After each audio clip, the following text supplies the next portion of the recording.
Estamos de volta! De volta!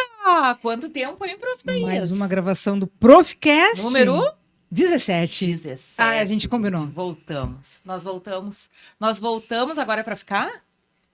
Não sabemos, acredito que Eu sim. voltei. Ficar. Não sei. Será que é? Aqui o nosso lugar. A gente ficou um tempinho fora, né? A gente ficou um tempinho porque, como professoras, a Thaís não está em sala de aula, mas tem demandas dentro da educação. Então, assim, ó, final de ano, vocês sabem como é. É corridaço. É complicado para todos. Então, a gente precisou desse espaço. Talvez precisemos um pouco mais, né? Talvez. Então, não temos mais sim. aquele compromisso de postagem ali de 2 em 2 semanas religiosamente. Não temos como prometer isso. Mas o que a gente tem como prometer é que continuaremos. Sim, continuaremos. É que essa conversa aqui não foi combinada, então a gente fica... Oi? Continuaremos? Continuaremos como der, como pudermos. É um perigo a gente começar, porque a gente tem um roteiro que a gente não segue, vocês sabem. Tem aqui as primeiras perguntas, a gente não vai seguir, vocês já sabem. Não pode bater na... A gente bate na mesa sempre. Vamos ver. Depende do nível de empolgação. Mas qual é o nosso tema hoje? É isso que a gente ia iniciar agora, que como tema é sério. Todos os temas são sérios, mas hoje o tema é porreta. Dá para falar porreta? Dá. Porreta. Tá? Eu acho que vai dar...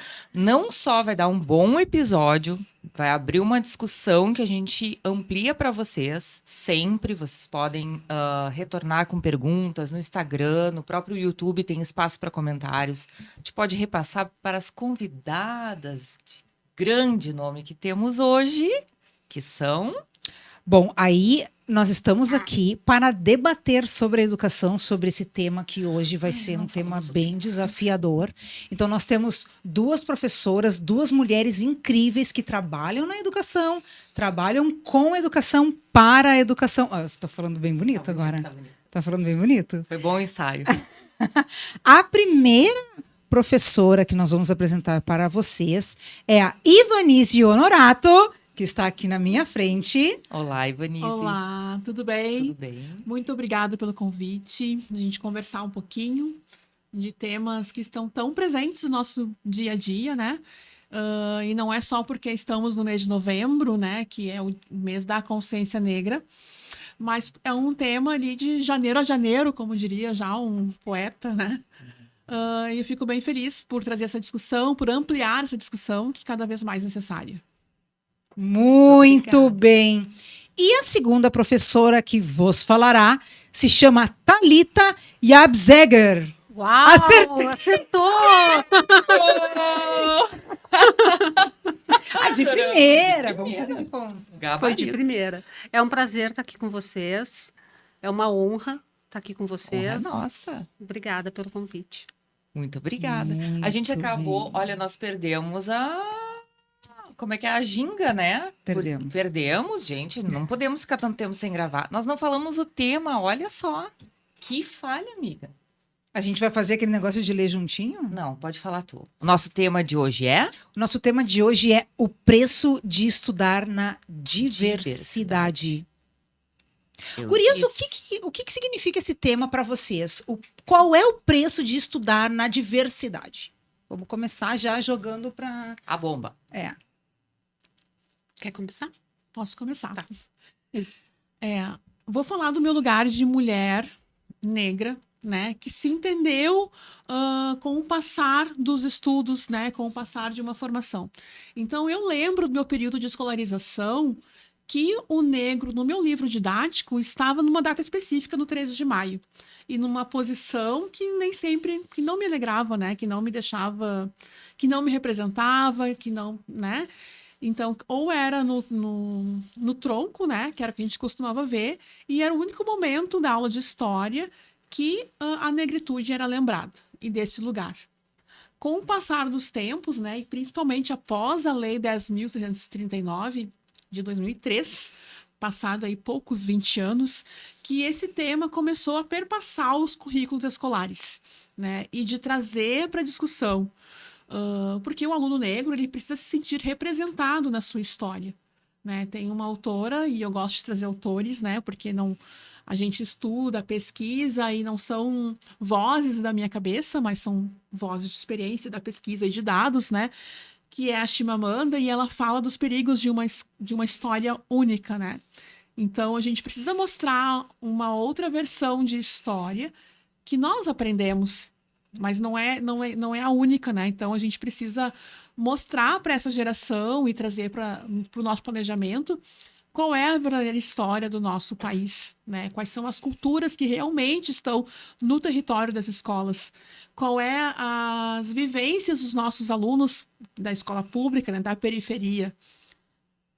A gente começar a questionar e pensar sobre isso, a gente vai ver que a educação das relações étnico-raciais está presente aí. Iva, tu acha que essa educação que tu estás falando, ela acontece de forma igual na rede pública e na rede privada? Não. Eu trabalho há 29 anos no serviço público, né? Comecei numa rede municipal de São Leopoldo e atualmente na rede de Porto Alegre. Já atuei também na escola privada por um tempo. Também sou professora do Instituto Federal, na área de educação física. E vejo que são contextos diferentes, né? No tempo que eu trabalhei na escola privada, essa discussão não vinha toda. Até porque não se achava importante por não ter alunos negros, né? E aí eu trago a discussão, por que não tem alunos negros na escola privada? Né? O que a gente pode pensar sobre isso? E quando a gente começa a estudar e a pesquisar, a gente começa a observar e vai racializando o olhar para todos os espaços da sociedade, né? A gente vai num restaurante, por exemplo, e tenta perceber quais são as pessoas, onde estão as pessoas negras naquele espaço. Estão usufruindo do serviço ou estão servindo? Se eu vou no shopping, né? Todos os lugares que eu vou e começo a olhar para as pessoas negras, né? Que lugares que eles estão ocupando? Né? Eu acredito muito na educação como um espaço de transformação, né? E por isso estou nesse lugar, né? Eu acho que é na educação que a gente começa a transformar. Tanto que, por exemplo, eu sou mãe de 2 adolescentes e a percepção deles sobre ser negro é muito diferente de quando eu tinha a idade deles. Né, o que eles trazem para discutir, para conversar, os comentários sobre situações que aparecem nas redes sociais, que seja numa novela ou que seja numa partida de futebol, por exemplo, são coisas que, na minha época, que como eu não discuti isso na escola, podia passar batido e eu não ia me dar conta. Então, eu acredito na educação, acredito no potencial da Lei 10.139 e acredito muito no trabalho dos meus colegas da rede municipal. Muito bem. Thalita! Olá. Então, para mim, falar sobre diversidade é falar sobre classe, é falar sobre etnia, é falar sobre raça, ainda que eu tenha minhas divergências em relação ao conceito de raça, sobre o qual a gente pode falar mais tarde, é falar sobre identidade de gênero, orientação sexual, é falar sobre uma série de questões que perpassam o cotidiano da vida social e que, por isso, muitas vezes explodem na escola, que é onde as diferenças se encontram, né? Mas é basicamente isso. É onde a verdade aparece, né? A gente teoriza muita coisa, a gente analisa muita coisa. Me chamou a atenção a tua fala sobre o que a gente pode pensar sobre isso e como educadoras que somos todas nós, o que a gente pode fazer sobre isso, não só o plano do pensamento, a pesquisa, ela é fundamental, mas ela precisa ir para a prática. Eu acho que é muito demorado esse processo, né, gurias? Desculpa, gurias, né? Estamos no Rio Grande do Sul. Rio Grande do Sul, gurias. Nosso chimarrão já acabou, tá ali no cantinho. Mas trazer com mais rapidez. Olha, tu me disse que era 2000 e... Qual ano da lei? 2003. 2003. Mais de 20 anos e ainda está se falando. Muitas mudanças, é claro, mas é lento. O que falta, gurias, na visão de vocês? Já que é na educação que essa mudança tem que iniciar, o que está faltando, será? Eu acredito em processos, né? Tu disseste a palavra processo. São processos diferentes, né? Que ocorrem para cada pessoa. porque escolher trabalhar com a educação das relações étnico-raciais, embora tenha lei que nos garanta, embora a nossa rede municipal tenha um programa com um trabalho muito voltado, inclusive recentemente ganhou o prêmio do MEC de reconhecimento de práticas pedagógicas entre os 20 municípios do país, embora tenhamos todo esse arcabouço, ainda tem uma dificuldade porque mexe muito com as crenças, com os valores, com algumas concepções, com alguns valores de família, da forma como esse indivíduo, professor, cresceu no ambiente que viveu, as experiências. Nossa, são muitos atravessamentos na construção desse docente, né? Que no momento ele vai fazer essas escolhas. Ele não vai fazer a escolha simplesmente porque está na lei, embora a gente queira, ou no referencial curricular. Para o ensino fundamental, Thaís, que depois a gente pode falar um pouquinho sobre isso. Podemos. Mas ele vai fazer essa escolha a partir das suas vivências. E se ele não teve essas vivências, não teve essa experiência de possibilidades de pensar criticamente sobre esse sujeito negro, isso não vai para o planejamento. Né? Então, quanto mais a gente abrir a discussão, quanto mais tiver rodas de conversa, quanto mais os conceitos certos circularem por aí, tanta coisa circula nas redes sociais, né? Por que não pode circular um bate-papo sobre isso, né? Para ampliar o conhecimento, para talvez ter outros pontos de vista e eu pensar em outras histórias, outras possibilidades, né? Eu acho que a formação é bem importante, né? Eu reforço a fala da Ivanise, eu acho que a formação ela é essencial, a educação em todos os seus segmentos ela é essencial e a formação do educador ela é básica, né? E ela, como todo processo educativo, passa exatamente por processos, né? Por valoração moral, por uma série de outras questões, pelos entendimentos individuais e coletivos de um determinado grupo. E aí eu fico me perguntando sobre a questão que tu levantou, né? Por que demora tanto para a pesquisa chegar na ponta? Na prática. Porque na academia essas questões já vêm sendo discutidas há muito tempo. Muito tempo. Né?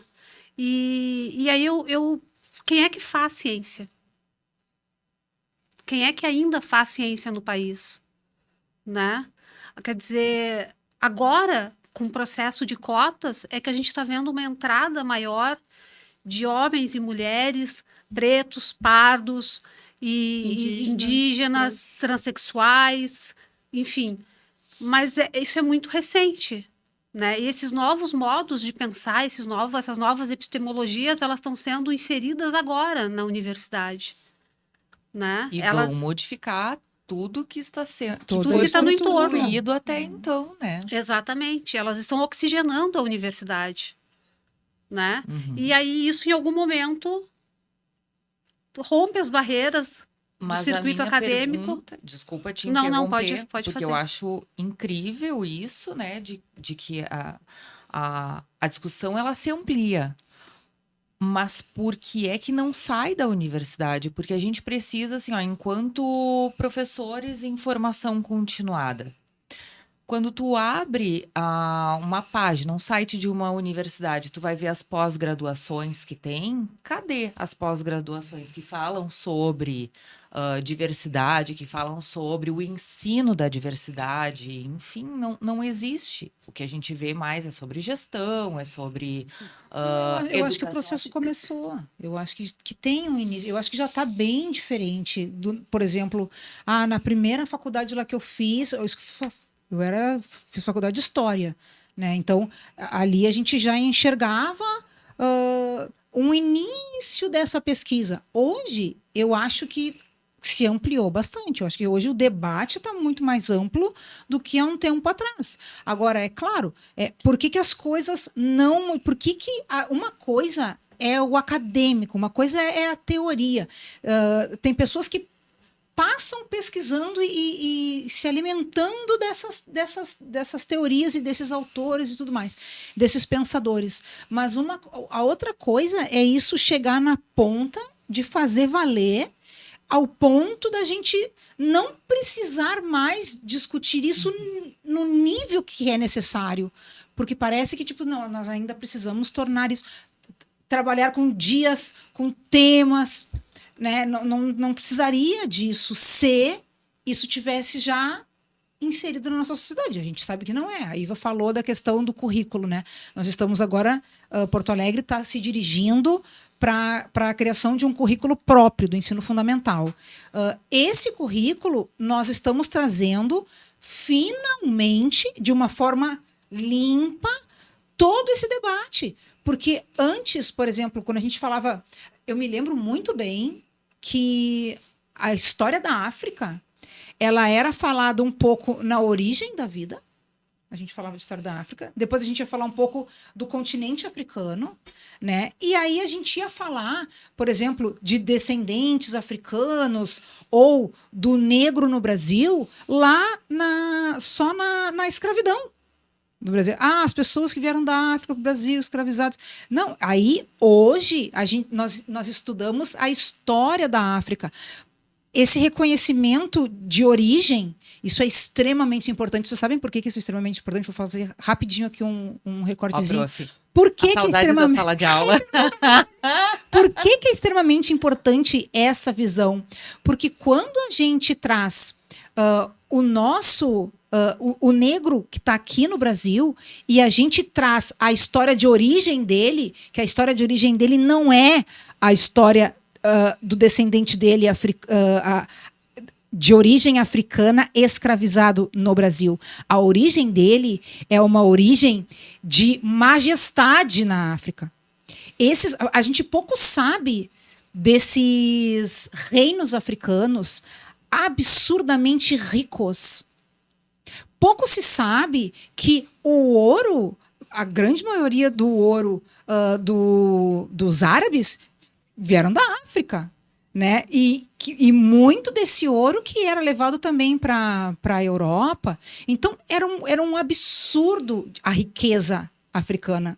E aí a gente estuda o quê? A partilha da África, né? Que já é essa deteriorização dessa história. É isso que a gente estuda da África. A África real, ela não é estudada, mas agora ela vai ser estudada, porque aí o que acontece? Vem todo um movimento dos historiadores que querem trazer a nova história. Essa é a nova história. Mostrar, né? É mostrar. É. Porque a África está em todos nós, no nosso trazer cotidiano. A história. Gente, a história, a gente lida com a história. O que é história? É aquilo que é baseado em algum documento, para ser história, para ser um fato histórico, né? Só que o que acontece? Quem traz os documentos? Quem lê sobre isso? O pesquisador. Só que qual é a história que a gente tem? A história eurocentrista, porque quem escreveu a história? Os portugueses, os espanhóis, a história nossa, a história americana, né? Então, agora isso vem se desdobrando. E isso não é de um dia para a noite, isso não é de uma semana para outra, de um ano para o outro, isso demora, às vezes, décadas para vir. Então, eu lembro que teve um momento que se disse, agora nós vamos começar a estudar a África. Né? Eu dei toda essa volta para chegar aqui. A gente vai começar a estudar a África. E aí, assim, eu não tinha estudado, eu tive África 1, África 2 na faculdade, mas isso uma coisa é teoria, outra coisa é tu dar a aula disso. Sabendo dessa realidade... E resgatando o que a gente estava falando aqui da ação lá na ponta, o que hoje é feito? Quais políticas, quais iniciativas que têm sido implementadas para combater desigualdades? E aí, gerais, né? Todas as desigualdades, racismo estrutural, diferenças sociais, de gênero, na educação, nas escolas. Como é importante esse reconhecimento deles com a sua história real. Isso a diferença disso é absurda dentro da sala de aula. Isso faz uma diferença da criança negra estudar no livro, estudar com o seu professor de onde veio. Uma coisa é ver que saiu apenas do lugar escravizado e outra coisa é ver da riqueza e da realeza que existia antes, né? Mas pensando na educação que se tem feito, né? Eu acho bem importante pontuar que a discussão das relações étnico-raciais em Porto Alegre não é de hoje. Não é da criação do programa do IAB, que logo eu vou falar, e não é a partir da lei 10.639, né? Ela vem um pouco antes, de professores sensibilizados com a discussão, professores que, de alguma forma, os tocou, né? Normalmente professores negros, porque é quem toma as iniciativas dentro da escola, porque consegue ver no aluno que é preciso, então, resgatar a autoestima e mostrar essa verdadeira história, né? Então, de muito tempo, na rede municipal, os grupos de professores se organizaram em coletivos, em grupos de estudos, para repensar essas práticas pedagógicas, né? E pensar junto aos seus alunos, junto à comunidade. Alguns coletivos tinham o apoio da comunidade também. E com o tempo e com o fortalecimento desses coletivos, surgiram os EABs, né, que são os espaços educativos afro-brasileiros e indígenas. Então, cada escola da rede municipal tem um professor ou uma professora responsável pela articulação dessa discussão dentro da escola. Ah, chegou o professor do EAB, agora eu não preciso mais tratar disso no planejamento? Não, ao contrário. Então, o professor vai junto com esse colega fazer o planejamento, pensar junto ações com os demais setores da escola, com a coordenação, com a supervisão, com a equipe diretiva, que é bem importante a postura da gestão frente ao ERER, né, a ERER, e demais projetos da escola, ou setores, né, da inovação, tecnologia, biblioteca e outros mais que as escolas têm. Então, esse professor, ele vai, digamos que, cutucar os colegas para o trabalho, chamar para o trabalho, auxiliar na pesquisa, no planejamento, uma história que seja um fio condutor de uma discussão, vai ajudar a resolver conflitos dentro da sala, né, e de trazer um viés pedagógico para essa discussão, vai atuar junto à comunidade, junto às famílias, né? Daqui a pouco fazer uma amostra de trabalho e as famílias verem como que essa escola está pensando, né? Então, dessa forma, a gente tem um trabalho institucional. Esses professores são facilitadores, na verdade, né? Porque Incrível. tem alguns professores sentem dificuldade em trazer esse tema e aproximar esse tema com a sua disciplina. Isso devia ter, inclusive, nas escolas particulares, né? Então, Deveria ter. Eu fico pensando assim, quantas escolas estão inserindo né? É até slogan das escolas, né? Temos ensino bilíngue. Aí o professor lá de história, de geografia, de português... Não, de português não, mas os demais tem que dar lá pelo menos um período em inglês. Não é a nossa cultura. Olha só, é a nossa bem cultura que tem que desafiador. estar na sala de aula. Não que não tenha que ter o bilíngue também, é claro que tem que ter, Mas e por que não, olha né? esse... Então, eu costumo antemão. trabalhar com formação de profs, né? E a gente ouve os comentários. Ah, mas agora vocês só querem falar de preto. Agora é só isso no meu currículo. E eu digo sim. Porque por muitos anos essa história não passou nos currículos, né? E ela já está presente. Então eu preciso apresentar uma história que ainda não está, ou que ainda está de forma insegura, né? Ou de forma fragmentada. E a gente não pensa assim, a gente acredita que a ERER, que é a Educação das Relações Étnico-Raciais, ela está no currículo o tempo inteiro, todos os dias. Ah, mas todos os dias tem que falar de racismo? Não, a gente tem que planejar a partir das vivências desse aluno, a partir do seu território, a partir das suas práticas sociais. Nós que temos alunos em periferias, se a gente for pensar quais são essas práticas sociais, a gente vai chegar na cultura afro-brasileira. Em todas. A cultura afro-brasileira está em todos os setores do Brasil. Em todos, porque faz parte de todos os setores. Se a gente for olhar a própria história de constituição do Rio Grande do Sul. História, olha, eu me metendo na área da colega. Quem foi que fez as casas, os prédios que estão lá bem lindos, que trazem a cultura italiana, alemã, tão reconhecidas pelo Rio Grande do Sul? Quem é que fez? Quem é que transformou toda a nossa culinária? Quem é que transformou o nosso dia a dia, o nosso dialeto, a nossa dança? Tá em todo lugar. Quem estava na linha de frente da Revolução Farroupilha? Exatamente. Né? Então, assim, ó, eu não gosto do termo quando dizem assim que a história foi apagada. Não tem como ser apagada. Ela foi escondida, é diferente, né? Então, a gente tem que trazer à tona de novo. Não é querer empurrar uma nova versão, é mostrar a versão real das coisas. É que quem escreveu a história foi interpretada por um lado da sociedade. A gente precisa, na verdade, que o outro lado escreva. E para que o outro lado escreva, né, a gente tem que não permitir que haja a evasão escolar, para que esse lado, venha e escreva, venha e crie conhecimento, né? Que traga para nós esse outro lado, que traga para nós o outro lado, porque, por exemplo, assim, quem é que vai se interessar em contar essa história? Porque se a gente pensar socialmente falando ou politicamente falando, a gente sabe as pessoas que querem contar a história, né? Todo mundo tem o seu interesse em contar a história, né? Todo mundo quer influenciar o ensino médio, por exemplo, os livros do ensino médio, porque dali vai sair o jovem para o mercado de trabalho, né? Então, é tudo isso. O buraco é muito mais embaixo do que a gente está imaginando. Eu venho da filosofia, eu venho de muitas áreas diferentes, mas assim, a minha formação básica é na filosofia. E na filosofia a gente não discutia sobre filosofia africana, que é uma nova discussão, nova, não é tão nova assim, mas assim, é mais recente do que a história da filosofia ocidental, que vem sendo implementada nas universidades. Então, não se discutia nem sobre a filosofia feita por mulheres, para vocês terem uma ideia, quando eu cursei filosofia. Não era um tema. A gente estudou só filósofos homens, brancos, e principalmente aqueles que estavam localizados em regiões centrais, assim, Europa, basicamente. Então, assim, a história e o modo de pensar africano, pensando no africano como um grande continente cheio de riqueza e pluralidade e tudo mais, perpassa muitas áreas. E aí eu me peguei pensando sobre o que tu trouxeste antes, né? De que em que áreas essas coisas estão sendo alteradas e tal. Eu posso falar pouco do ensino básico. Eu posso falar mais sobre a universidade. E em relação ao ensino básico, eu fico pensando, por exemplo, nos programas de transferência de renda.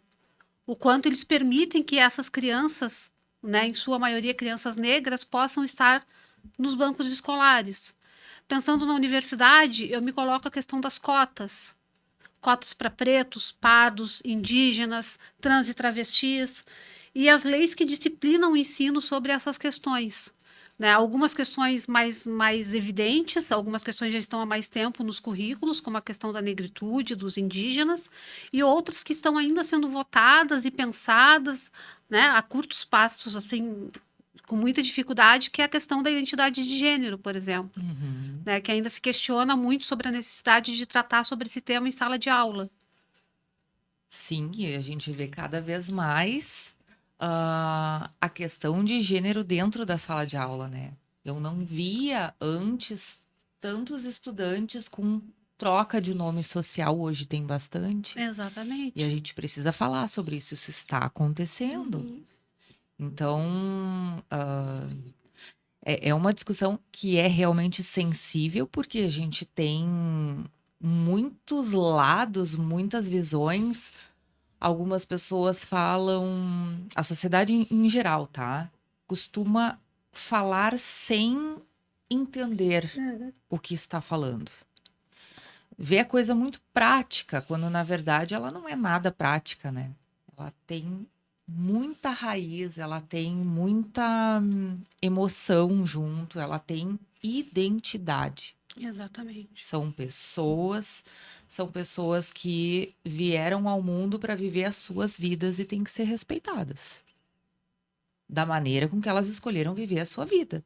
Então, às vezes eu me pego pensando, o que há de difícil nesse entendimento? E respeitar o outro, do jeito que o outro é. Simples. É tão simples. Como a maioria das coisas na vida, né? São tão simples, mas, enfim. E para as crianças isso é mais simples ainda. São os adultos que complicam.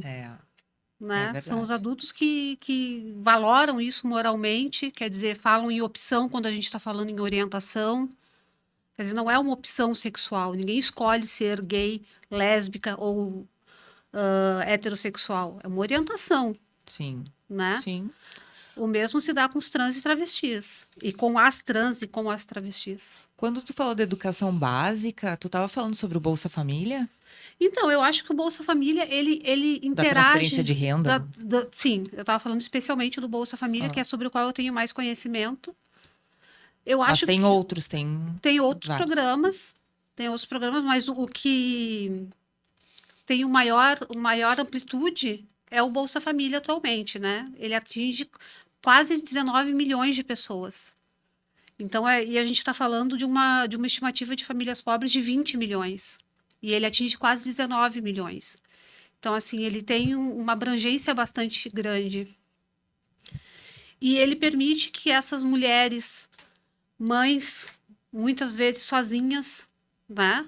Que encaram a maternidade muitas vezes sozinhas, não por opção, mas porque por diversas razões,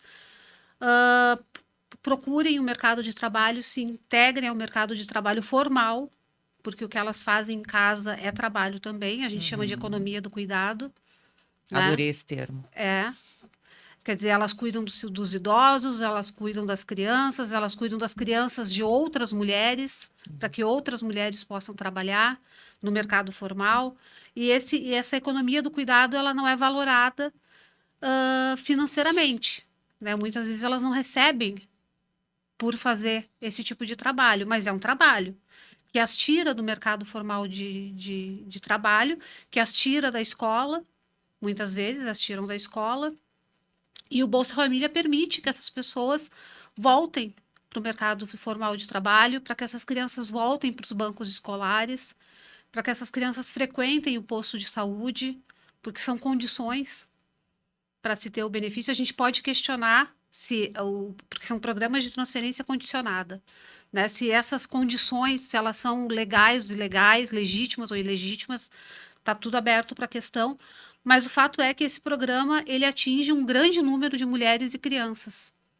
E ele ajuda a romper com o ciclo intergeracional da pobreza. Assim, todos os estudos apontam para isso. Tu acredita que ele rompe? Acredito. A minha pesquisa de mestrado foi sobre o Bolsa Família, dentro do campo da antropologia social. Então, eu entrevistei diversas mulheres beneficiárias do programa, homens beneficiários do programa, e aí tem toda uma questão de gênero envolvida. As mulheres se sentiam roubadas quando os homens eram os beneficiários, tem toda uma outra discussão a ser feita. Mas tem casos, por exemplo, vou dar um exemplo que eu me recordo agora, de uma mulher que tinha 2 filhas, uma estudava de manhã, uma estudava de tarde, e ela precisava fazer faxina. Então, toda vez que ela... E morava em Alvorada. Então, assim, levava 1h30 para chegar em Porto Alegre, muitas vezes, de ônibus, né? Então, assim, tinha o deslocamento, tinha o horário de trabalho que ela tinha que cumprir. E o fato é que ela sempre precisava levar uma filha com ela para o trabalho, porque ela não tinha com quem deixar. E aí, quando ela começou a receber o Bolsa Família é um dinheiro garantido mensalmente. Né? Se tu cumpre as condições previstas por ele, ele é garantido mensalmente. Ela conseguiu botar as 2 meninas numa creche, e a pessoa que cuidava da creche se responsabilizava, então, por levar as meninas para a escola, nos seus horários, e por levar as meninas ao posto de saúde, quando necessário. Olha.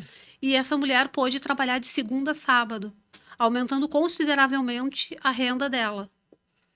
Então, assim, e a gente tem números que mostram que, por exemplo, 91% da 3,4 milhões de contratações realizadas entre 2023 e setembro de 2024 foram para inscritos do CAD único, do Cadastro Único para assistência social. Então, assim, essas pessoas estão sendo contratadas, elas estão trabalhando, elas estão no mercado formal de trabalho. Tem uma outra situação bem específica, assim, de uma população bastante empobrecida, que era essa população de Alvorada que eu entrevistava. Zeramos! Pode continuar que a gente corta e Tá, obrigada. Tinha uma situação bem específica, por exemplo, de um casal que ele era catador, ele tinha um cavalo e o cavalo morreu. Como o dinheiro do Bolsa Família era um dinheiro garantido mensalmente, ele conseguiu dar esse dinheiro como garantia para a compra de um novo cavalo. E pôde continuar trabalhando por conta disso. Então, as fraudes, os desvios, essas coisas todas, elas são muito pequenas. Elas se apresentam num número muito pequeno diante da riqueza que esse programa propicia para quem se beneficia dele. Todos os setores têm desvios, né? Então, o Bolsa Família também vai ter. Todos têm. Então, não tem como fugir. Né? Infelizmente. Cada vez que se aponta uma investigação, como é que se diz? Nossa, como é que são o nome das investigações que são as CPIs. As CPIs. Cada vez que se instaura uma CPI, qualquer uma que for instaurada vai ter desvio. Nosso sistema ele é muito falho e tem pessoas que são comprometidas e pessoas que não. Então, é uma pena. Nosso sistema todo deveria ser revisto. Nós vamos revolucionar a política brasileira a partir de agora, desse momento, porque, meu Deus, é uma coisa muito incrível saber que poderia dar muito certo. E não dá por interesses pessoais. É uma pena isso. É muito rico. Sempre tem uma parcela que se aproveita, né, de um benefício. É claro que os benefícios são importantes e são necessários, mas eu ia te fazer a pergunta, Thalita, assim, o que tu acha, por exemplo, qual é o teu pensamento sobre essa questão que entra para um debate social, assim, de que o Bolsa Família acaba afastando as pessoas da empregabilidade, que isso também é falado, né? Que justamente o contrário também acontece, a pessoa acaba aceitando aquele benefício, fica ali, prefere não buscar um emprego, porque o que tu pensa sobre isso, assim? Porque isso é uma das coisas uma das questões mais negativas, assim, né?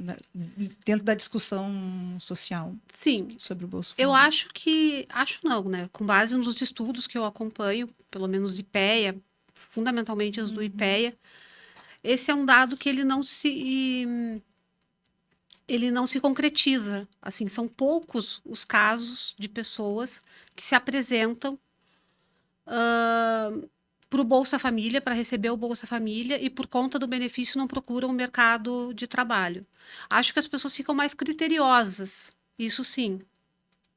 E acho que é um direito delas. É um Em direito. que sentido mais criteriosas? Não aceitam qualquer trabalho. Não aceitam trabalhar 12 horas, 14 horas por dia por um salário ínfimo.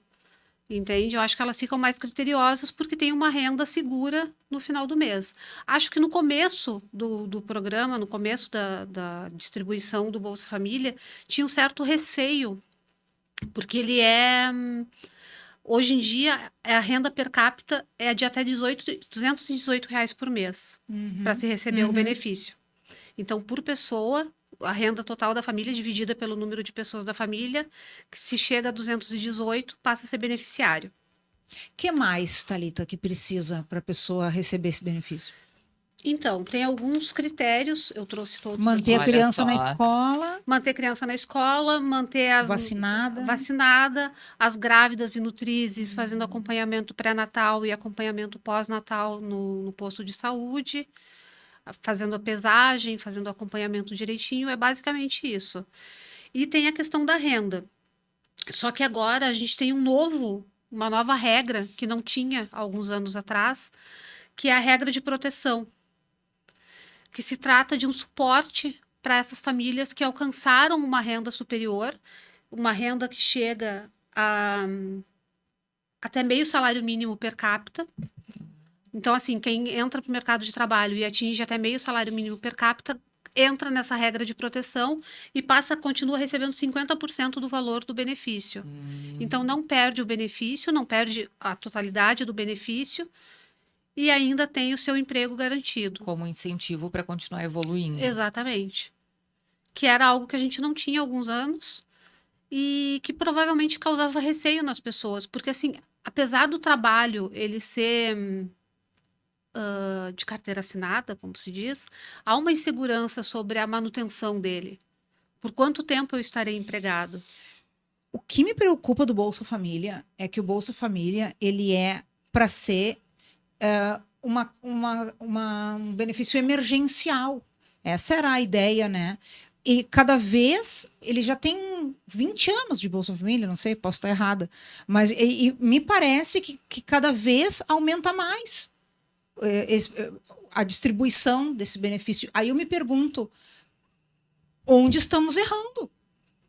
Né? Porque no momento que eu me sinto, eu sinto que é necessário o Bolsa Família para minha vida, eu não estou decididamente avançando na minha vida profissional, digamos assim. Né? Dentro do sistema capitalista, eu não estou conseguindo me colocar porque eu estou precisando de um benefício do governo.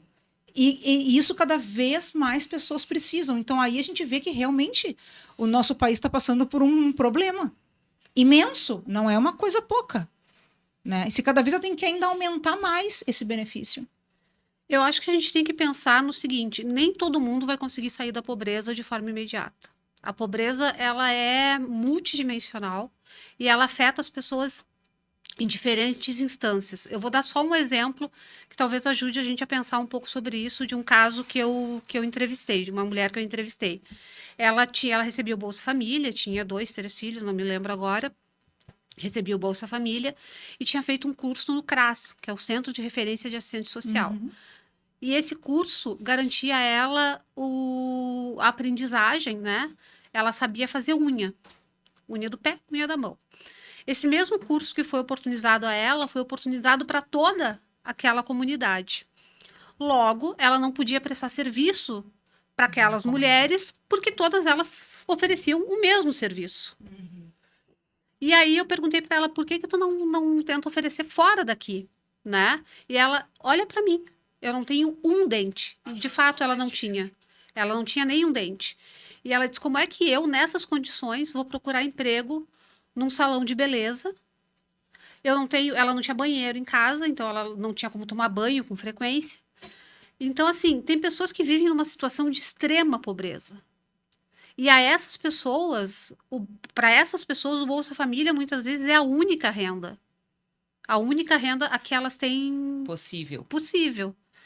E essas pessoas não vão sair da pobreza só por conta de R$600. Elas precisam de outras políticas. E sem contar que a pobreza ela não é solitária em uma pessoa da família. E a gente sabe que as famílias se ajudam muito. Então, no momento em que uma recebe o Bolsa Família, de repente, esse dinheiro nem fica dentro da sua casa. Conseguiu um trabalho, consegue já ajudar uma tia, um primo, mãe, pai, enfim. Esse dinheiro ele vai sendo distribuído. Também tem isso, né? A gente não pode esquecer. Tem. E eu gosto de pensar no Bolsa como um programa que faz o que ele promete fazer, que é acabar com a pobreza intergeracional. A gente foca nas crianças. Aí a gente tem que pensar numa política a longo prazo. 10 anos de Bolsa Família não dá conta. Porque uma criança, ela tem até os 18. Já tem 20 anos de Bolsa Família, né? E as pessoas que se beneficiaram do programa estão entrando na universidade. Não todas. Sim, bem como tu disseste, em função de outros ainda, ou de cada vez mais a gente vai ter que criar outros planos, outras formas de outras políticas. O Bolsa Família sozinho ele não dá conta, isso é fato. Mas ele cumpre o papel de encarar a pobreza na sua dimensão mais dolorosa, que é a fome, por exemplo. Ah, não, eu super concordo com essa parte. Eu acho que sim, é necessário, mas eu acho que a gente tem que pensar em ascensão social. Né? Em sair a ascensão social ela vai acontecer muitos anos depois. Porque o Bolsa Família ele garante que a criança esteja dentro da escola pública. Qual escola pública? Que condições aquela escola pública está dando para a criança frente à diversidade que ela está ali, frente à educação que ela está ali. E aí, depois que ela entrou na universidade, por uma cota, ela tem todo o período de estudo. Então, se a gente for pensar nesses 20 anos... Agora é que essa pessoa está no mercado de trabalho. Mas tu para pensar em quantas crianças estão na escola por causa do Bolsa Família e não porque a educação tem que acontecer, porque a educação é a educação que vai acender essa pessoa. Mas é que uma coisa eu acho que está ligada O que eu acho é que falta na nossa sociedade... Vai ficar um problema meio intenso. Mas o que eu tem problema. O que eu acho que falta na nossa sociedade, assim, ó, é uma questão de consciência, né? O Bolsa é extremamente importante e ninguém está discutindo isso porque ele é importante. Para a criança. Para a criança, para o adulto, ele é importante para as pessoas terem meios de sair de uma situação de vulnerabilidade social absurda que existe no Brasil e ninguém está debatendo isso porque é uma coisa óbvia. Eu estou falando daquelas pessoas que seguem no Bolsa Família, que não é difícil falar sobre isso, tá? Mas eu tô falando é de uma parcela da população que segue no Bolsa Família, que a gente sabe que existe isso, né? A gente sabe que existem as pessoas que estão ali só no sistema e que não fazem questão de sair desse sistema. E que a criança vai para a escola porque ela é obrigada a ir para a escola, porque se ela não vai para a escola, cortam o Bolsa Família. Tem uma parcela da nossa sociedade, gurias, que o critério é o Bolsa Família. Eu sempre prefiro olhar para a metade do copo que está cheio, né? Então, existe uma outra parcela que se beneficia em todas as instâncias, né? Uma família que passa fome, não é nem a minha área de estudo, vou dar meu pitaco aqui. Uma família que passa fome e está numa situação de pobreza, não percebe na educação, que é um investimento a médio e longo prazo, uma possibilidade de vida, de ascensão social, muito longe dela, né? Não percebe na educação essa possibilidade de sair da pobreza, né? Porque a urgência dela é daquele momento, é a fome, é onde eu vou morar, são as condições do meu bairro, é essa chuva que vai alagar e eu vou perder minhas coisas de novo, é o encanamento, é o esgoto passando do lado da minha casa. Então, são essas urgências que incomodam mais, né? Então, a gente que aposta na educação, a gente quer que a criança esteja ali. Por motivos pessoais, por um Bolsa Família, porque esses pais ainda acreditam também na educação, né? Embora não tenham tido essa experiência, essa vivência, mas apostam. Então, quando a criança chega na escola, é nosso dever, então, fazer, digamos que esse encantamento pela educação para que ela se mantenha dentro da escola. Não interessa o motivo, né? Porque a urgência da família, na necessidade, são outros que às vezes é muito diferente da nossa realidade, a gente não consegue alcançar, não consegue mensurar, né? E sim, concordo contigo, deve ter uma parcela, não sei esses dados, mas existe uma outra muito maior, né, que a gente aposta. Eu queria reforçar a tua fala sobre essa dimensão do projeto de médio e longo prazo, que muitas vezes está muito distante do alcance de algumas pessoas, né? A gente fez uma pesquisa junto com um grupo de franceses em Alvorada, na periferia de Alvorada, porque nem toda Alvorada é periferia, né? E as pessoas que moram lá podem falar bem sobre isso, eu vim de lá. Nem toda Alvorada é periferia. E a gente perguntava para as crianças e para os jovens o que eles pretendiam ser quando crescessem. E aí tinha uma diferença absurda entre o que eles gostariam de ser e o que eles achavam que iam ser. Porque eles queriam ser advogados, queriam ser médicos, queriam ser aeromoça, piloto, mas o que eu vou ser mesmo é ser carpinteiro, que nem meu pai. O que eu vou ser mesmo é ser motorista de ônibus, que nem meu pai. Eu vou ser doméstica, que nem minha mãe. Então, há uma discrepância muito grande entre o que eles almejam e aquilo que eles acham que podem conseguir. Porque essa é uma realidade que está muito longe das vivências daquela família. Né? E eu fico pensando, trazendo um relato pessoal agora, de quando eu disse para o meu pai que queria fazer faculdade, ele disse, tu não vai fazer faculdade, tu vai engravidar e ter um monte de filho como todo mundo que mora aqui. Porque essa era a realidade que a gente vivia. Não estava dentro do esquadro. Entende? Como assim tu quer estudar? Isso está fora de contexto. Isso não... A URGS é para rico. Eu cresci ouvindo isso. A URGS é para rico. Se tu precisa trabalhar, tu não pode estudar na URGS. Então, isso é uma realidade para muitas pessoas ainda. Olha a responsabilidade da escola, né? De conseguir transformar esse pensamento. Porque no formato de escola que a gente tem hoje, que não se conecta com a realidade, em sua maioria, salvo exceções de professores, né, que são muito sensíveis, que são muito comprometidos, a gente tem uma realidade paralela. Tem que ir para a escola porque tem que ir. Não há uma visão do que aquilo ali vai contribuir para a sua formação pessoal, de conhecimento de mundo, de todos os setores. Não, eu vou aprender esse número, mas esse número para passar na prova. Eu vou aprender geografia só para essa prova e depois eu vou esquecer. Então, como tem coisa para mudar, né? Como tem coisa para melhorar. Acho que esse é o grande desafio, né? De mostrar e dar sentido para essa educação. E aí eu quero trazer o teu exemplo da periferia de Alvorada, então, de se pensar o que as crianças desejam e o que elas se imaginam, né? Então, se for trazer o recorte racial, o que que essa criança negra, né? Quais são os modelos que ela pode seguir? Que representatividade ela tem na sociedade de médicos, juízes, né? Agora temos um pouco mais, né? De, digamos, de atrizes e cantores no auge da sua carreira que, né? Mas há um tempo atrás nós não tínhamos essas referências para crianças negras, né?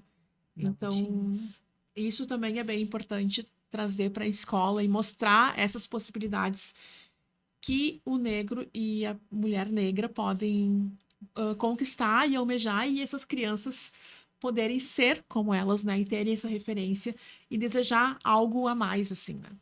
E ter esse poder sonhar. Ai, que bonito. É a ideia do isso. pertencimento, né? De como é Exato. importante. Isso é extremamente importante. E, por exemplo, assim, eu me lembro que, por exemplo, assim, quando eu estava em sala de aula, e eu vinha com essa história da África, e eu vinha com a história, por exemplo, da beleza negra feminina. E quando eu falava, por exemplo, do cabelo afro, e que aí eu falava até, assim, ó, de como a própria... essa parte dos produtos para esse cabelo já estão chegando no mercado, e o que está se falando sobre isso, e a beleza do grau tal, do cabelo enrolado, que tem diversos graus, que é complexo demais isso, né? E aí, quando a gente fala isso na sala de aula, da complexidade do fio do cabelo negro, né? E as meninas aí elas se enxergam naquilo, né? Porque o fio desse cabelo, A curvatura. a curvatura deste cabelo, ela é muito, ela tem que ser muito mais cuidada que um cabelo liso. Ela exige um cuidado, uma delicadeza, essa era a palavra. O cabelo afro, ele exige uma delicadeza muito maior, até no manuseio, que um cabelo liso. E se a gente for pensar, há quanto tempo que o cabelo crespo, o cabelo cacheado é considerado bonito? Faz pouco tempo, né? Porque crianças negras, meninas negras, lá de 30, 40 anos atrás, qual era a ideia? Alisar o cabelo, né? Para pertencer a um grupo de meninas na sociedade que se tinha um padrão de beleza, né? Então, trabalhar essa estética negra, desenvolver, trazer a beleza dessa estética para a sala de aula, para a autoestima da criança é muito importante. E assim, são pequenas coisas, assim, de eu usar, tô com o cabelo preso agora, mas eu uso meu cabelo solto, de uma criança negra vir no meu cabelo e dizer, meu cabelo é igual ao teu. E ficar feliz em falar lindo, isso, né? Porque é coisa mais linda ver um cabelo lindo, né? Dá uma altivez, assim, aquele cabelo. E como é Todo importante a cacheado. gente falar da espelhar, beleza sem hipersexualizar. Ah, E sim, o quanto é sim. difícil isso, porque a gente está condicionado a fazer isso muitas vezes, né? É verdade. Sem hipersexualizar e sem trazer esse corpo negro como exótico, né? Exato. Como algo muito diferente, né? Gurias, eu acho que, você sabe que assim, eu acho que esse debate ele é maravilhoso, ele é muito profundo. Eu acho que o que pega, uma das coisas que pega muito na sociedade, que nem a Thalita está falando, né? Da questão da sexualização do corpo. Aí, o que parece quando a gente está falando, por exemplo, das meninas negras e tudo mais? A gente enxerga que essa menina está aonde, por exemplo? Só que a menina negra, ela está em diversos lares, né? Então, diversos lares, essa menina negra, porque a menina negra, por exemplo, da periferia, ela sofre um tipo de preconceito, mas a menina negra que não está na periferia, ela sofre um preconceito diferente, mesmo ela estando numa outra condição social com outras pessoas. Ela também vai sofrer um preconceito. Então, isso é uma coisa, por isso que o debate é importante, né? Quando a gente fala sobre essas meninas, vamos falar só de meninas, os meninos também, mas a gente pensar a questão da mulher, que como a gente estava falando num outro momento, né, da importância das mulheres, e aonde que quando a gente vai pensar de mercado de trabalho, a mulher já larga lá atrás, se a gente trazer a questão do homem junto, e a mulher negra ainda sai lá atrás ainda, porque ela tem todas essas outras profissões que ela ainda tem que passam na frente de quando ela vai virar uma profissional. Depois ela fazer uma faculdade, ela faz faculdade, ela tem que fazer ela tem que exercer outras profissões ainda para ela conseguir manter essa faculdade. aquela que não está numa faculdade pública, por exemplo. A mulher negra está na base da pirâmide, né? Então, se a gente for falando do teu exemplo das meninas, né, e pensando no racismo, ele perpassa a questão social, né? Independente do lugar social que se ocupa, a pessoa negra vai sofrer racismo, né? Isso a gente vê jogadores aí que têm os seus salários com vários cifrões, assim, né? Que também o salário dele não tira a possibilidade dele passar por situação de racismo, né? Então, ele pode estar tanto na periferia quanto no centro da cidade e existe a possibilidade de passar por racismo. Então, a cor da pele, sim, é fundamental, assim, né? Para essa situação que se vai passar, situação racista. A gente vai chegar em pé de igualdade? A gente precisa acreditar que sim, né? Porque o nosso trabalho é movido nisso, né? A professora doutora Petronila Gonçalves da Silva, que foi uma das relatoras das diretrizes, que é o documento que saiu após a lei de 2004. Então, a gente tem muito orgulho dela, porque ela é de Porto Alegre e ela é uma referência nacional na discussão da ERER, né, da Educação das Relações Étnico-Raciais. Ela sempre nos questiona e nos traz a reflexão no seu trabalho e nas palestras, enfim, né, para que sociedade nós educamos. Né, e deixo essa reflexão também. Existe algum tipo de estudo que fale sobre o tempo que isso vai levar? Existe alguma perspectiva? Nós vamos demorar 150 anos até que a gente consiga fazer, conseguir equalizar aí as oportunidades de estudo, de trabalho, que se consiga enxergar realmente todo cidadão como igual, com respeito. Existe isso? Eu desconheço. Eu desconheço, eu não tenho esse dado, mas a partir da minha experiência de sala de aula, né, de 29 anos de sala de aula, eu já consigo perceber muita diferença. Então, nós já crescemos muito nessa discussão, sendo que ainda temos muito a modificar ainda, né? Então, eu percebo através dos meus filhos, por exemplo, que trazem a discussão de forma bem crítica quando percebem alguma situação. Eu trago o exemplo de ver a universidade cheia de pessoas negras circulando, que seja na graduação ou na pós-graduação. Então, é um quadro diferente de muitos anos atrás. Então, a minha primeira graduação, que foi Educação Física, numa universidade particular, tinha pouquíssimos negros. E eu já percebo, né, circulando no espaço acadêmico, eu já vejo uma diferença, né? Então, é aos poucos que a gente vai reconhecendo essa evolução, digamos assim, né? Na televisão, nós temos protagonistas negros, embora alguns percam o brilho do seu papel, né? Na última discussão da novela, por exemplo, mas já vemos mais, né? Sendo que antigamente, quando eu era criança, minha referência de pessoa negra na televisão era no lugar de chofer ou de empregada doméstica, né? Então, Ou de escravizado. Ou escravizada, né? Então, acho que aos poucos, se a gente começar a pensar e a comparar os tempos, está diferente. O próprio avanço na rede municipal de Porto Alegre, né? Que são os programas que tem o Espaço Educativo Afro-Brasileiro Indígena, o EABI, né? Que é uma inovação, digamos que não conheço outras redes que tenham, né? O trabalho dos professores da rede municipal. Então, tudo isso faz a diferença. E a gente precisa acreditar e ser um pouco utópico e precisa acreditar na mudança. Eu acho que é isso, assim, o cenário hoje ele é muito diferente de alguns anos.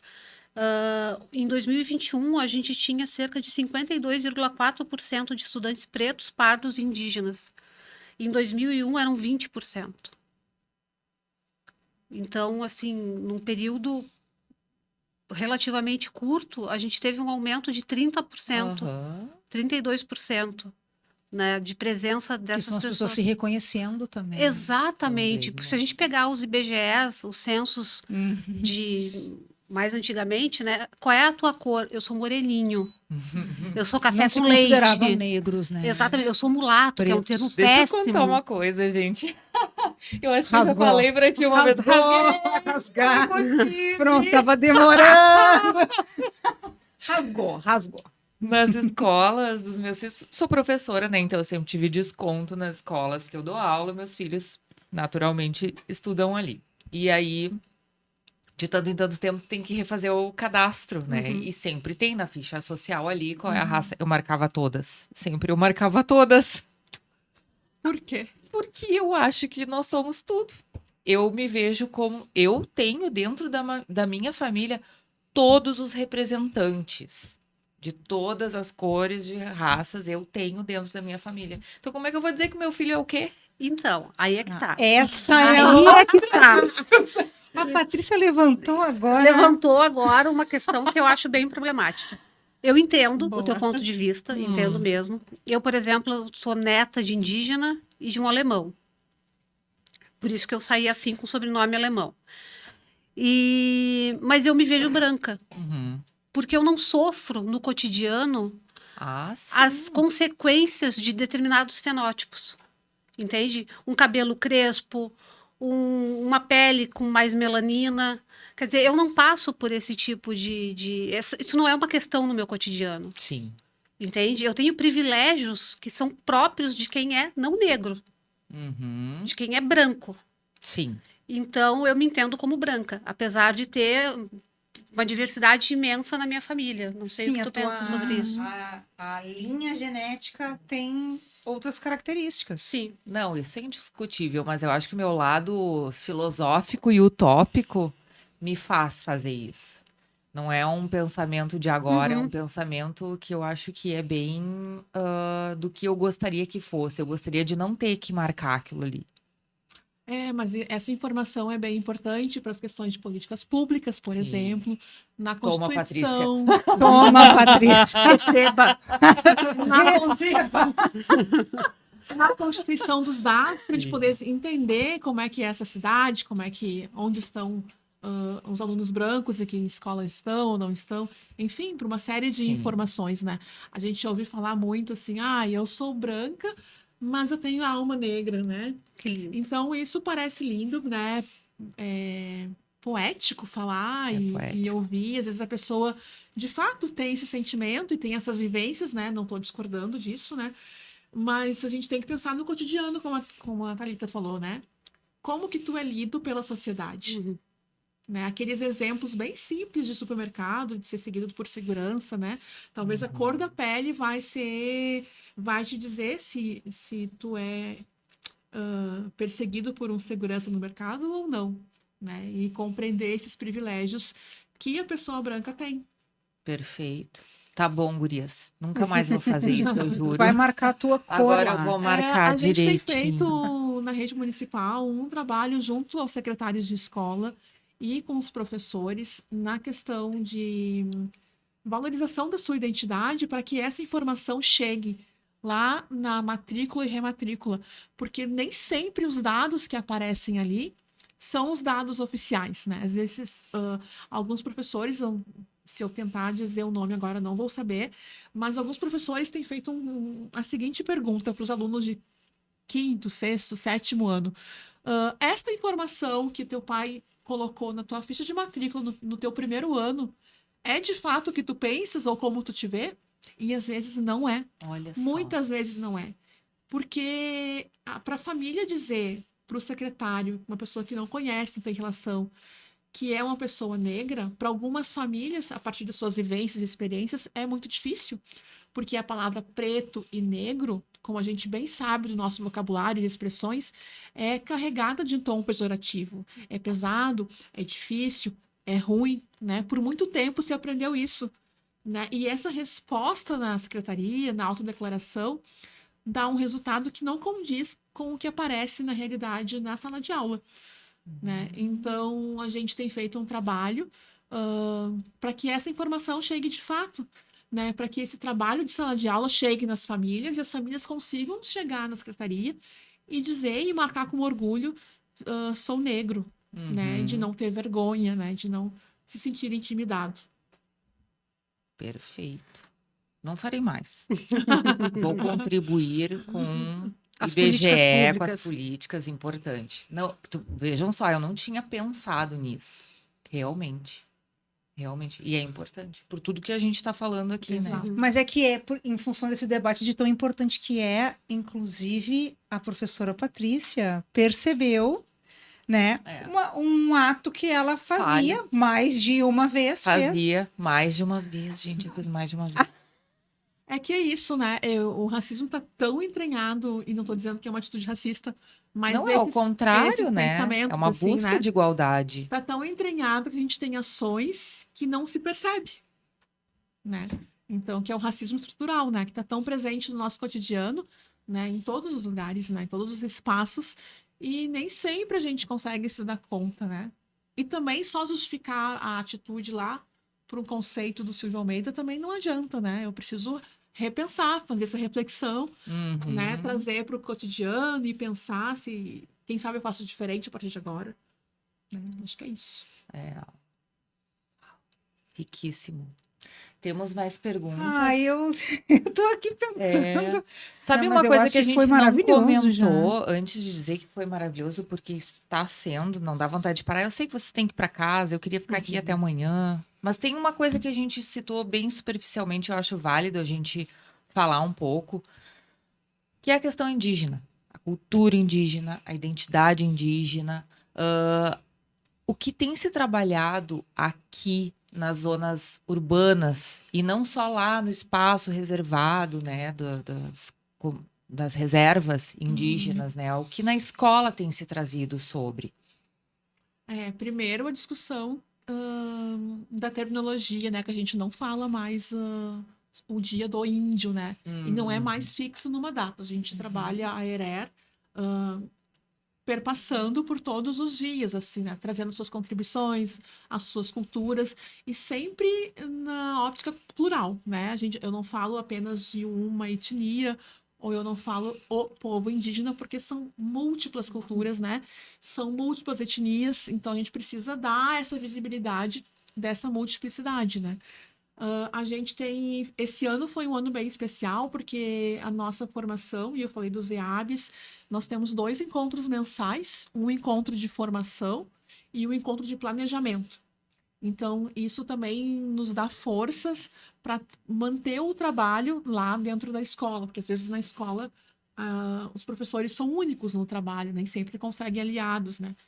E os professores pediram justamente a formação na questão indígena, porque ainda tem muito pouco material, ainda tem...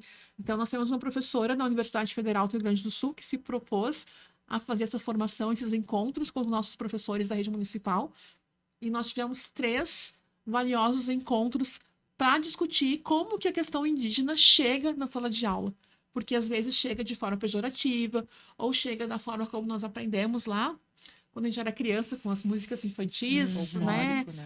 Então, a gente aprendeu um pouco do jeito certo, assim, do jeito que é a vivência dos povos indígenas que estão na área urbana de Porto Alegre também, né? Estão no nosso território. Sem falar que os povos originários, eles são a nossa pré-história. Né? Que a gente pouco sabe, a gente não conhece a nossa pré-história americana, sul-americana, a gente conhece muito pouco. E aí vem toda a questão, inclusive, da consciência, da importância da história, da nossa ancestralidade, né, do nosso reconhecimento de origem de povo. Então, é extremamente importante a análise, o estudo criterioso dos povos originários. Né? A gente estuda muitíssimo pouco, e se a gente não tiver a consciência, por exemplo, de trabalhar escavação, né, de trabalhar a análise de uma urna funerária, né, a gente pouco vai saber. Para isso, a gente tem que ter, inclusive, a reflexão e a conscientização da importância da nossa história.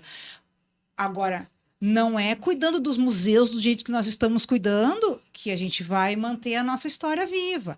Não é tratando os nossos historiadores, os nossos arqueólogos com o pouco reconhecimento que eles têm, que nós vamos salvar a nossa história. A pré-história, quanto mais o tempo avança, mais ela fica para trás, mais o tempo leva os resquícios, né? Isso, a pré-história, ela é urgente, o nosso estudo da E pré-história. os interesses, né? As grandes construtoras não estão nem aí se no meio de uma Eu escavação. ia falar sobre isso, É. né? Eu acho que o presente é urgente, né? Porque nós temos muitas famílias, muita cultura ainda para mostrar e pensar outras percepções de mundo, né? E aí pensar um pouco que epistemologias estão chegando na sala de aula e por que não trazer a questão indígena, né? Sobre o bem viver indígena, né? Sobre essa concepção de mundo que é muito diferente do nosso, né? E aí eu não falo do lugar apenas de conhecer os povos originários, digamos que estrategicamente, cultura, o que comem, como vivem, né? Não é esse aspecto, mas trazer sobre essa percepção de mundo e de vida que eles têm muito diferente do nosso, né? Então isso é muito rico. Eu queria somar essa discussão dos indígenas à questão dos romanes, sobre os quais a gente fala pouco, né? Os romanes são os conhecidos ciganos, né? Sobre os quais se tem 1000 preconceitos por serem nômades, e são muitos preconceitos e poucos dados, né? Que alimenta, a ausência desses dados acaba alimentando O preconceito. o preconceito. E os mitos. Exatamente. E os romanes estão fora dos colégios, né? Por terem uma vivência nômade, eles não conseguem acessar o ensino básico tal como outras populações tradicionais. Então, me parece que é um problema também a ser discutido e sobre o qual a gente fala muito pouco, né? E que fazem parte da construção do que é ser o povo brasileiro, do que é ser brasileiro. Da Constituição do povo. Exatamente. E a gente fala pouco sobre isso, né? Mas aí como é que faria essa questão cada vez que eles trocam? Porque eu sou um pouco bastante, vamos dizer assim, leiga nessa cultura. Então, vamos entender juntos. Quando eles trocam o seu lugar de moradia, eles matriculam os filhos? Então, Ou eles têm um estudo dentro de casa? Não, matriculam os filhos. Matriculam. Matriculam os filhos. E as crianças ficam com lapsos, né? Na sua sim. formação. Sim. Porque as escolas são completamente... entram em A ritmos diferentes, né? Exatamente. Tem uma vivência que é a vivência do povo, que é o tempo, né? A temporalidade daquele povo e a temporalidade da escola, que muitas vezes não condiz. Sim. Tempos e espaços bem diferentes. Exatamente. Né? O tempo é uma coisa culturas, muito legal de se discutir. O tempo e as civilizações, o calendário nativo ali do povo originário também é completamente diferente. A ideia de calendário, a ideia de tempo. Falando em tempo... Gente, eu tô maravilhada. Muito obrigada por terem aceitado. Muito obrigada por estarem aqui até a hora. Gente, é bem tarde, viu? E nós estamos aqui em nome da crença nessa discussão, que é uma discussão muito válida, importante, necessária na sociedade. Agora que eu vi o horário aqui. Eu não meu vi, Deus do mas céu. eu sei que é tarde. Gente, muito obrigada. Obrigada, gurias, Obrigada. por vocês terem... Nossa, as gurias foram muito legais de aceitar Mestres. nosso pedido. Sem saber muito bem o que ia acontecer aqui, porque essa é a nossa... Porque a gente quer manter a tranquilidade. A gente, na verdade, as gurias chegaram aqui bem tensas, mas gurias, não foi o que eu disse para vocês? Foi Foi muito ótimo. Então, tá. E sem roteiro, né? Porque a gente Sem não sabia por onde, por Era uma onde ia. surpresa. Quem nos acompanha sabe que a gente tem um roteiro, mas a gente não tem. Ó, a gente fez 3 perguntas aqui. E olha lá. Olha lá. Muito obrigada. Espero que nós continuemos essa discussão em outros momentos. E eu tô maravilhada, encantada com tudo que vocês trouxeram, com vontade de saber mais, de aprender mais e para ver como a gente está no caminho certo. Obrigada pela contribuição de vocês, gurias. Muitíssimo obrigada pelo sim de vocês, por estarem aqui, contribuindo com a gente, contribuindo com esse podcast. Que a única coisa que quer é o quê? É a gente discutir a educação, Ampliar discussões. é a gente reconhecer a importância da educação nesse país que pouco reconhece, né? Os profissionais que trabalham na educação. E mostrar a Todos os verdade. envolvidos. Não aquilo que acham que é, não aquilo que está no papel, mas aquilo que está acontecendo. O que está acontecendo de verdade. Sem É isso que a gente romantizar, quer. né? Palavras finais? Agradeço, então, o convite mais uma vez. E a ideia não é ter a verdade absoluta, mas trazer uma contribuição, um outro olhar da educação e gerar debate, né? Perfeito. Eu agradeço imensamente a oportunidade de estar aqui, de poder te ouvir. Foi um prazer. Igualmente, Foi trabalhamos no mesmo E prédio. não nos conhecíamos. Foi realmente muito bom. E eu gostaria de dar uma sugestão. Com certeza. Vou aproveitar para dar uma sugestão. Por favor. Acho que esse tema deveria ser continuado e vocês deveriam trazer pessoas para discutir educação sexual nas escolas. É Anotado verdade, já. Thalita tinha levantado essa questão. Acho que é um tema que tá aí, tá acontecendo. Tem projeto de lei, tem um monte de gente contra, um monte de gente a favor. E as vivências estão aí, né? No nosso cotidiano. Que tal, Thaís? Maravilha. Daí a Nos gente vai ter que gravar de comprometemos? novo. Bah. Só se o Tony estiver junto. Fala, produção. Sim, produção. Obrigada, Gurias, gurias. muito Boa obrigada. noite. Tá? Até Obrigada. mais. Beijo. Gente, obrigada por vocês estarem aí também nos assistindo. Até mais.